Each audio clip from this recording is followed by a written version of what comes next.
പ്രിയദർശിനി പദ്ധതി വന്നതോടുകൂടി തന്നെ ജില്ലയിൽ കെഎസ്ആർടിസിയും സ്വകാര്യ ബസ്സുകളും തമ്മിൽ ഉണ്ടായിരുന്ന സർവീസ് തർക്കം പരിഹരിക്കാൻ നിർണായക തീരുമാനം. ഹോം അപ്ലയൻസസും കിച്ചൺ അപ്ലയൻസസും ഒക്കെ വാങ്ങുമ്പോൾ ചെറിയ തവണകളായി തിരിച്ചടയ്ക്കാനുള്ള EMI സ്കീമുകൾ മൈജി ഫ്യൂച്ചറിലുണ്ടല്ലോ.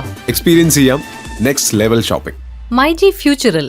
കെഎസ്ആർടിസിയുടെ പ്രിയദർശിനി പദ്ധതിക്ക് പിന്നാലെ സ്വകാര്യ ബസ്സുകൾ നേരിടേണ്ടി വന്നിരുന്ന വരുമാന നഷ്ടം പരിഹരിക്കുന്നതിനായിട്ടാണ് ഇപ്പോൾ ഒരേ സമയം ഒരേ റൂട്ടിൽ സർവീസ് നടത്തുന്ന കെഎസ്ആർടിസി സ്വകാര്യ ബസ്സുകളുടെ സമയക്രമം പരിശോധിച്ചുകൊണ്ട് പുനർക്രമീകരിക്കാൻ സർക്കാർ തീരുമാനമായിരിക്കുകയാണ്. പ്രിയദർശിനിയുടെ വരവോടുകൂടി തന്നെ കട്ടപ്പുറത്തായ സ്വകാര്യ ബസ്സുകൾക്ക് ഇത് വലിയൊരു ആശ്വാസമാകും. സ്വകാര്യ ബസ് ജീവനക്കാരുടെ വയറ്റിത്തടിക്കുന്ന നീക്കമായിരുന്നു സർക്കാരിന്റെ ഭാഗത്തു നിന്നുമുണ്ടായത്.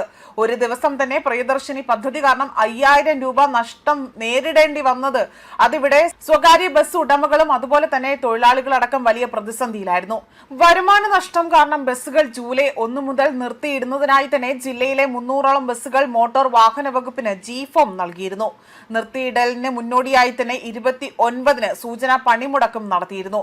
ചൊവ്വാഴ്ച ADM കെ അജീഷിന്റെ നേതൃത്വത്തിൽ നടത്തിയ ചർച്ചയെ തുടർന്നാണ് ബസ് ഉടമകൾ സമരത്തിൽ നിന്ന് പിൻവാങ്ങിയതും. ഇതിന്റെ തുടർച്ചയായാണ് വെള്ളിയാഴ്ചയും അവിടെ ബസ് ഉടമകളുടെ യോഗം വിളിച്ചു ചേർത്തത്. അതേസമയം ബസ്സുകളുടെ സമയം പുനർക്രമീകരിച്ചാൽ തന്നെ പ്രശ്നങ്ങൾ ഏറെക്കുറെ തന്നെ പരിഹരിക്കാൻ സാധിക്കും. കെഎസ്ആർടിസി പ്രിയദർശിനി പദ്ധതിയെ തുടർന്നുകൊണ്ട് സ്വകാര്യ ബസ്സുകൾ നേരിടുന്ന വരുമാന നഷ്ടം പരിഹരിക്കാൻ ഉടനടി തന്നെയാണ് ഇപ്പോൾ നടപടി സ്വീകരിച്ചിരിക്കുന്നത്.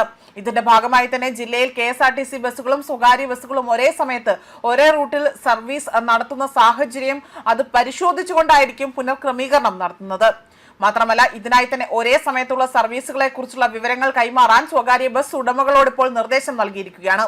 ബസ്സുകളുടെ പട്ടിക ലഭിച്ച ശേഷം പരിശോധിച്ച് തുടർ നടപടികൾ സ്വീകരിക്കുമെന്നതാണ് ഇപ്പോൾ ഇവിടെ വ്യക്തമാക്കിയിരിക്കുന്നത്. ഓരോ റൂട്ടിൽ ഒരേ സമയം കെഎസ്ആർടിസി ബസ്സും സ്വകാര്യ ബസ്സും സർവീസ് നടത്തുന്നത് സ്വകാര്യ ബസ്സിൽ യാത്രക്കാരില്ലാത്ത അവസ്ഥയ്ക്ക് കാരണമായതായി തന്നെയാണ് ഇവിടെ ബസ് ഉടമകൾ വ്യക്തമാക്കിയിരിക്കുന്നത്. ഇത്തരം റൂട്ടുകളെ കുറിച്ചുള്ള വിവരം ഉടൻ കൈമാറുമെന്നും പ്രൈവറ്റ് ബസ് ഓപ്പറേറ്റേഴ്സ് അസോസിയേഷൻ ജില്ലാ പ്രസിഡന്റായ PK ഹരിദാസ് ആണ് വ്യക്തമാക്കിയിരിക്കുന്നത്. അതുപോലെ തന്നെ സുൽത്താൻ ബത്തേരിയിൽ പുതിയ ബസ് സ്റ്റാൻഡിൽ നിന്നും പഴയ ബസ് സ്റ്റാൻഡിൽ നിന്നും അവിടെ തുടങ്ങേണ്ട ബസ് സർവീസുകളുടെ കൃത്യത ഉറപ്പാക്കുവാനും ഇവിടെ തീരുമാനമായിട്ടുണ്ട്. ബത്തേരിയിൽ നിന്നുള്ള താളൂർ അതുപോലെ തന്നെ അമ്പലവയൽ അയ്യംകൊല്ലി എന്നീ സ്ഥലങ്ങളിൽ നിന്നുള്ള സർവീസുകളും ഇവിടെ എടുത്ത് സൂചിപ്പിക്കുന്നുണ്ട്.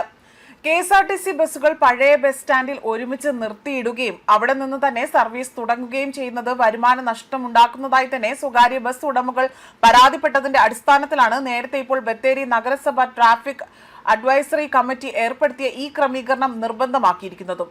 അത് ഉറപ്പാക്കാൻ പോലീസിനും ചില നിർദ്ദേശങ്ങൾ നൽകിയിരിക്കുകയാണ്. അതേസമയം പ്രിയദർശിനി പദ്ധതി പ്രകാരം സ്വകാര്യ ബസ് ഉടമകൾ നേരിടുന്ന പ്രയാസങ്ങളെല്ലാം തന്നെ സർക്കാരിനെ അറിയിക്കുമെന്നതാണ് ഇപ്പോൾ അധികൃതർ വ്യക്തമാക്കിയിരിക്കുന്നത്. പ്രതിദിനം കനത്ത നഷ്ടം നേരിടുന്ന പല സ്ഥലങ്ങളിൽ നിന്നുള്ള റൂട്ടുകളുടെ ഈ ഒരു അവസ്ഥ ഇവിടെ സർക്കാരിനെ ബോധിപ്പിക്കുമെന്നും വ്യക്തമാക്കിയിട്ടുണ്ട്. ഈ കാര്യത്തിൽ ജില്ലയിൽ നിന്ന് തന്നെ തീരുമാനമെടുക്കാൻ അവിടെ ഇത് പരിമിതപ്പെടുത്തിയിട്ടുണ്ട് എന്നതാണ് KSRTC അധികൃതർ അറിയിച്ചിരിക്കുന്നത്. അതുമാത്രമല്ല ഇക്കാര്യം ഉൾപ്പെടെ തന്നെ സർക്കാരിനെ അറിയിക്കുമെന്നതാണ് തീരുമാനം എടുത്തിരിക്കുന്നത്.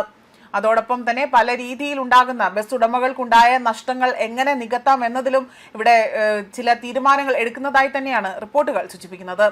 ന്യൂസ് ഡെസ്ക് കർമ്മ ന്യൂസ്.